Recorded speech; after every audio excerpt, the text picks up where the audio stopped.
Witam pięknie w kolejnym dniu. Trzeba by było coś zjeść. Obóz już spakowany, kawka wypita, pogoda fajna, więc jeszcze tylko śniadanko i ruszam dalej za horyzont. No, myślę, że dzisiaj dojdę w miejsce, gdzie horyzont się kończy. Mam przynajmniej taką nadzieję.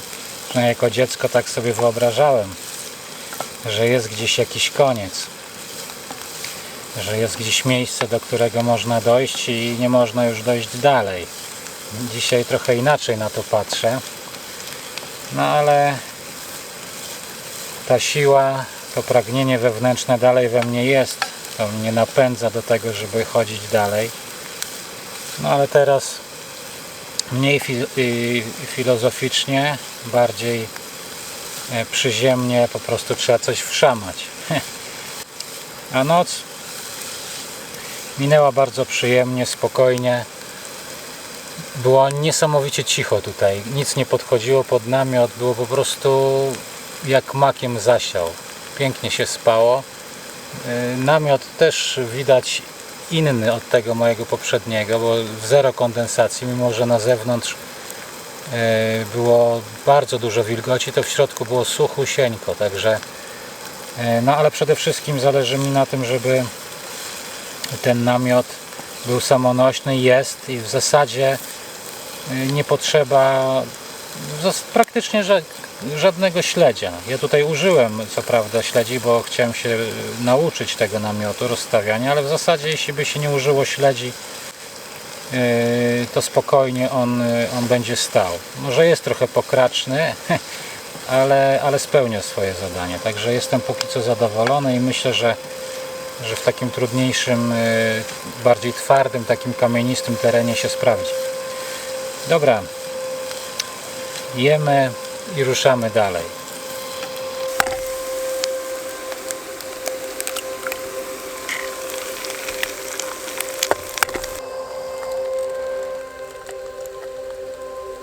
No, to smacznego.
Strasznie mroczna ta dzisiejsza wędrówka, bo idę poza szlakiem, a na mapie mam zaznaczone drogi, które w rzeczywistości albo są jakimiś takimi zapomnianymi ścieżkami, albo w ogóle zarośniętymi takimi miejscami, przez które trzeba się przeciskać, a ja mam zamiar dotrzeć do szlaku kamieni granicznych. Kamienie te kiedyś wyznaczały dawne granice Koszalina, natomiast później powędruję na Górę Chełmską. To jest takie wzniesienie blisko Koszalina, które ma wysokość około 133 metrów. No a później obiorę kurs w jedynym słusznym kierunku. Ciekawy jestem, czy zgadniesz, dokąd zmierzam. Już przede mną ostatnie 20 km i myślę, że powinienem zobaczyć horyzont.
Kolejny etap wędrówki za mną. Minąłem Górę Chełmską, która jest naprawdę fajnym miejscem i dojście tam takimi różnymi szlakami, których tam jest naprawdę dużo, no dostarczyło mi dużo radości, bo góra dół i poczułem się naprawdę jak w górach. Tam niektóre podejścia i zejścia były naprawdę niezłe, więc no fajny kawałek pod Koszalinem, czy fajny kawałek Koszalina może nawet. No a sam Koszalin minąłem boczkiem, lewą stroną. Koszalin to też jest dla mnie takie dosyć szczególne miejsce, bo gdy wychowywałem się w Żydowie, no to Koszalin był największym miastem w okolicy, więc taki trochę łącznik, okno na świat. A poza tym uczyłem się tutaj też i odbyłem tak zwaną zasadniczą służbę wojskową, chociaż nie wiem dlaczego ktoś to nazwał służbą. Dla mnie to była raczej kara, że musiałem tam być. 2 lata po prostu troszeczkę chyba straconego czasu, ale zostawmy to. Teraz idę dalej przed siebie, kierunek północny, a wiadomo, jak Koszalin to już chyba wiesz gdzie. Nie jest to Mielno, choć blisko. Pogoda się troszeczkę poprawiła, niebo się przeciera, więc ostatnie kilometry przede mną.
Więc jestem. Marzenie małego Darka się spełniło. I zabawne jest to, że tak łatwo było to marzenie spełnić. To naprawdę nie było nic takiego i płynie z tego niesamowita, ogromna nauka, że marzenia są po to, żeby je spełniać. Nie musimy bać się ich spełniać, bo to, co mamy gdzieś w sercu, może okazać się, że można to zrobić bez żadnych problemów i to, czego się boimy, spokojnie można wyrzucić do kosza i zrobić to czego się wewnątrz pragnie. Ja czekałem bardzo długo, żeby zrobić to, zobaczyć jak to jest wyjść z domu i na pieszo dojść nad morze, więc jestem wdzięczny, że choć po tylu latach, ale że to marzenie w ogóle się spełniło i może teraz z perspektywy dorosłego faceta wygląda to jak malutkie marzenie, ale właśnie może o to chodzi. Teraz czas zmierzyć się z tym, co w sercu puka i chcę, żeby się też spełniło. Więc jestem gotowy na nowe. Teraz będę się przygotowywał do kolejnej wędrówki i pojadę spełnić kolejne marzenie. Ale jest jeszcze jedno pytanie otwarte, które mały Darek, zadając sobie, myślał, że znajdzie odpowiedź. Otóż co jest za horyzontem? Jest dalej horyzont, tylko że bardziej płaski. Więc pytam, co jest za horyzontem? Teraz nie wiem, ale powiem Ci jedno. Przyjdzie taki dzień, że się dowiem. Bardzo Ci dziękuję za obecność, za wspólne wędrowanie i widzimy się już niedługo. Idę w stronę słońca. Do zobaczenia. Hej!